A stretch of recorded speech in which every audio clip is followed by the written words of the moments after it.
this is May's Crochets. I'm back today to share my second tie-dye turtle that I made.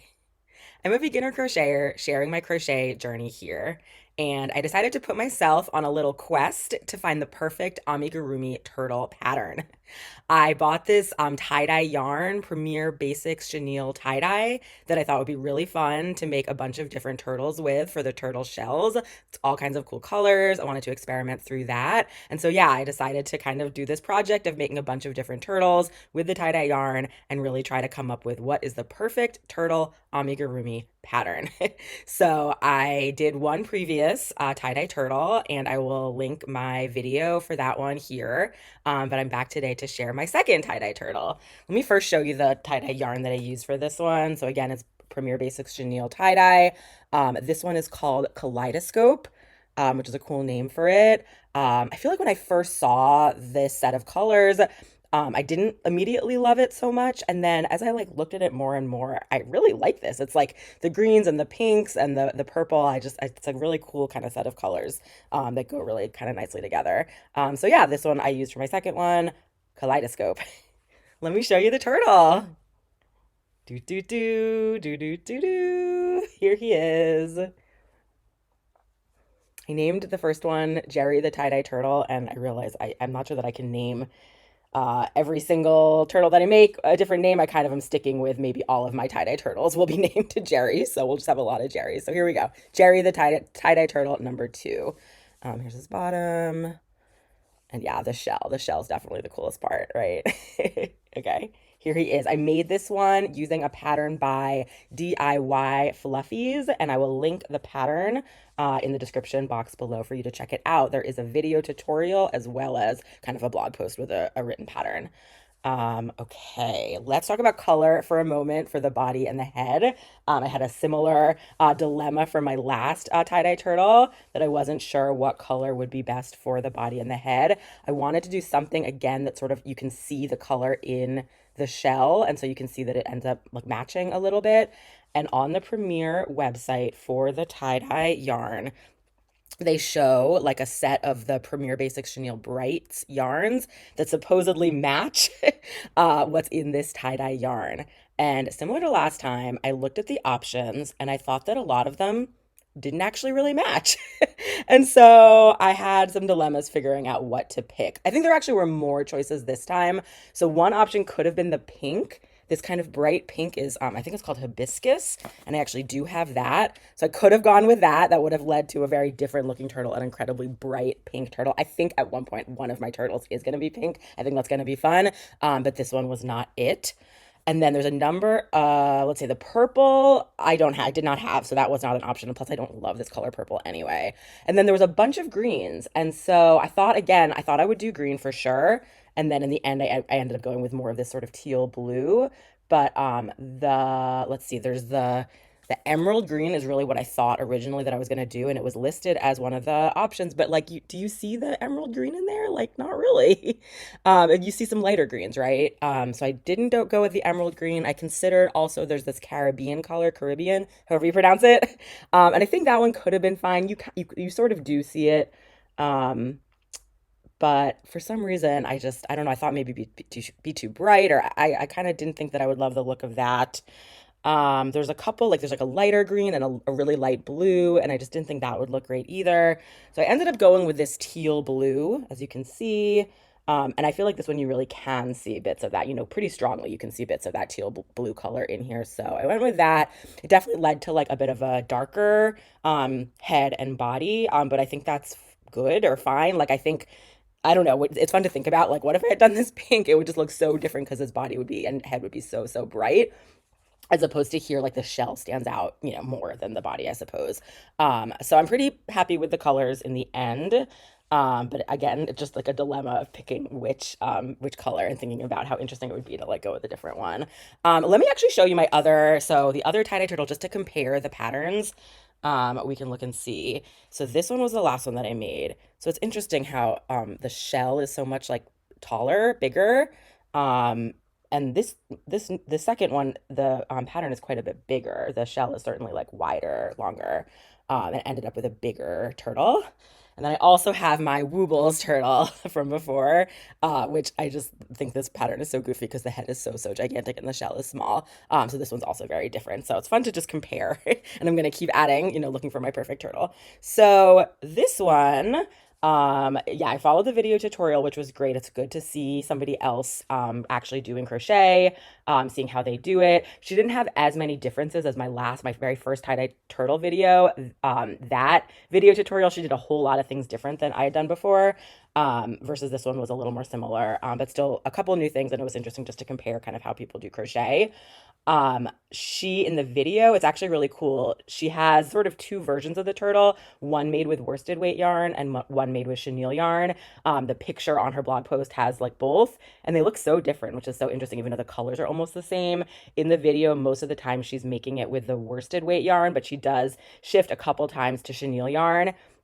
And it's so interesting how different they look. Like the worsted weight yarn, which she's doing for most of the video, the stitches are so well defined. Like you can really see like much more clearly kind of every little stitch. It makes sense as you're crocheting that you know better like which holes you're putting your hook in. It's easier, but the actual turtle in the end looks like so much more with these defined stitches as opposed to the chenille. The chenille is so like soft and cozy and great for plushies and things, but it just doesn't look as like neat, I guess. It doesn't look as defined. So I just think that's so interesting that like the exact same pattern with different yarn can just look so different.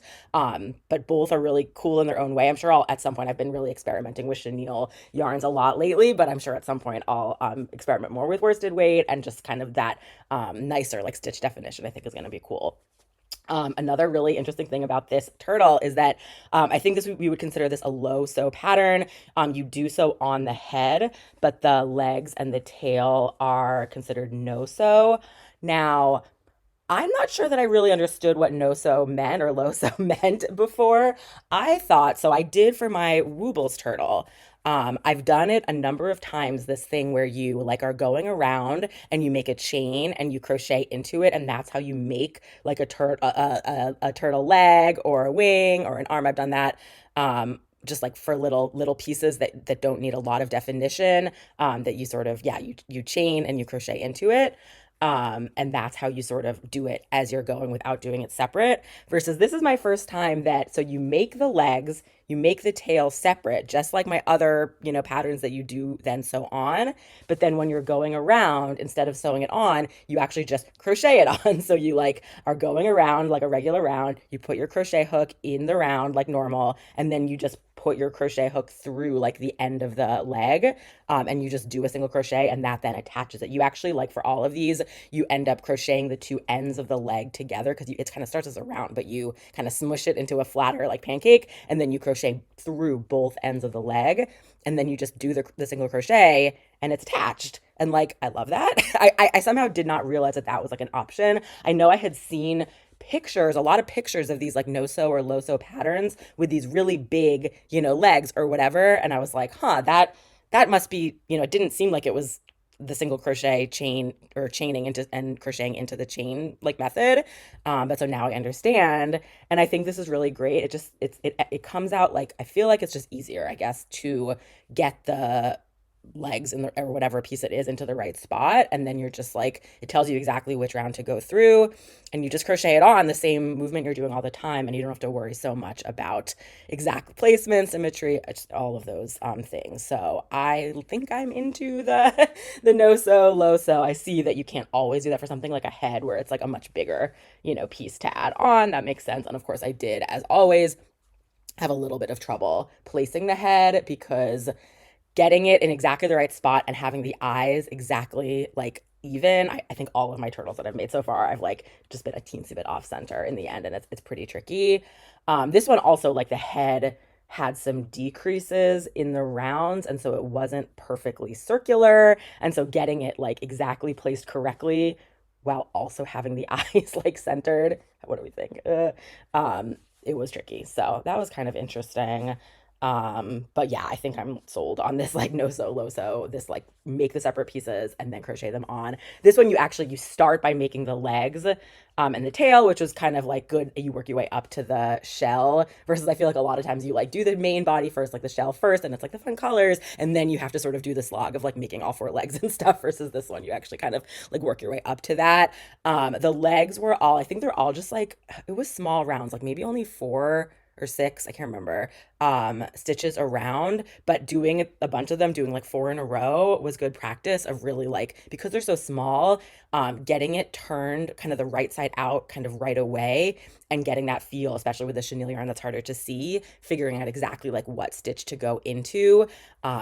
When you kind of get it flipped the right side out, and because they're so few, it ends up being like a lot kind of further away than you might otherwise expect. You have to like, because it's like pulling the yarn is pulling the latest stitch kind of way at one end, but you have to go all the way into the stitch, you know, all the way around it. And I always find that it's like further than I expect. I know, especially starting off, I would like end up putting it back into the same stitch without realizing like, oh, that's, I've already used that stitch. I need to go all the way around to have it be correct. So this was good practice, I think, doing like these turtle legs over and over and over again. And as I keep doing more patterns, I'm sure a lot of them will be like this. I'm going to keep doing that. So definitely good practice with different types of things, different types of stitches, different types of techniques and all of that. Another interesting thing with this one is sort of the ridge on the turtle shell.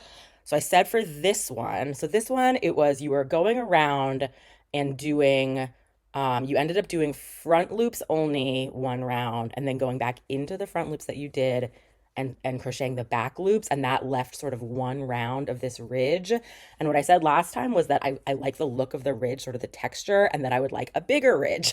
And so this one had a bigger ridge. So this one was kind of the opposite. You do back loops only when you get down almost to the color change, and then you just keep going. So you do back loop only, you switch the color to the body color, and you sort of finish the body, and then you actually go back and add the ridge. So that was like pretty different. So you go back to the front loops only, which are exposed, and then you crochet three whole more rounds kind of into that, you into the front loops, and then the kind of the two more rounds after that. And so you end up with this much bigger ridge. And I think it's so cool because like you can't like tell, I guess, like looking at the shell, you can't tell that it wasn't all made at the same time. Like you can't tell that it's like, oh, you then go back into the front loops. It looks totally like it's all the same. It looks kind of uniform, especially with this sort of yarn that's a lot of different colors. But so this ridge with three rounds is quite large. It's actually kind of funny the way it ends up. You can almost like flip it upwards, which is, you know, not the look that we want. We want it to stay down, but it's sometimes it's kind of hard to keep it down. So I almost feel like maybe this ridge is a little bit too big. So this one was one round. This one is three rounds. Maybe the perfect ridge is two rounds. I don't know. Maybe again, it depends on the actual turtle and pattern. This turtle shell is quite a bit larger. I think it was 8 stitches to start off within the magic ring, and it just is like it's just, you know, bigger because of that. Again, it's so different, like again the legs with only the 4 stitches or 6 stitches versus 8 stitches. It's just, this feels much more like circular, easy. It's easier to see the next stitch versus the legs. When she closed her turtle body, so again, like just slight differences. So what I've always done for closing is you have a little bit of yarn left over and you go into the front, you go with your tapestry needle into each front loop and pull tight, and you're kind of pulling the needle from the outside to the inside, like towards the center. And she did the same here, but she went from the center out. So from the inside out for that. And she kind of like she did that, and then she waited to pull tight until the end. So it seems still really loose, but then she pulled and it like totally, it did totally close really nicely. So that was kind of interesting, just a different technique versus on this one, she did something totally different where she went like through the full, both loops in and then through both loops out and then in and out. And that was just like a different technique. I'm sure all of these work and it probably doesn't really matter, especially like the bottom, you're just trying to close it, and any of these ways of sewing it do. But it's just interesting to see the differences.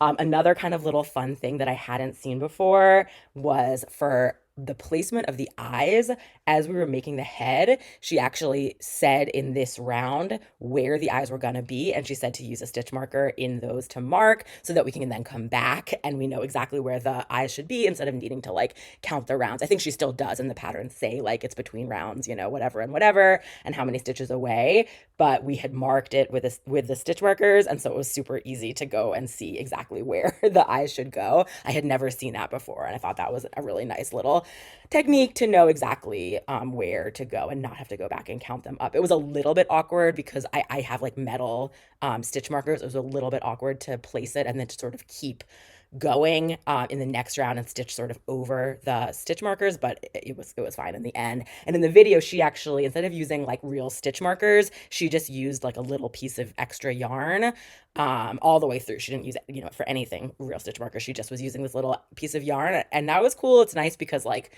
you have yarn left over, you don't need to buy anything extra, and also the yarn is like really really thin. I've heard some people talk about, especially not so much chenille, but with like thinner like yarns, if you're using a stitch marker, sometimes just that little bit of the metal or whatever of the stitch marker leaves like a little hole all the way down and you can sort of see, versus something like a really thin piece of yarn is like not going to leave a hole because it's just like it sort of collapses itself. It's so small and it doesn't have this extra like heft to it the way that a metal, I mean, my metal stitch markers are small, but I can see where with some like really like thinner yarn that might like be a little bit of an issue. So yeah, again, really interesting. I think in the end, like if we look at this pattern and the dimensions and stuff, I think this head is maybe still a little bit big for me. I like the shell. I like sort of the more flatness of this shell as opposed to this one, which is so much more tall. I love the no-sew-ness of the legs and tail, so that is definitely something that I think I will be looking for more of in the future.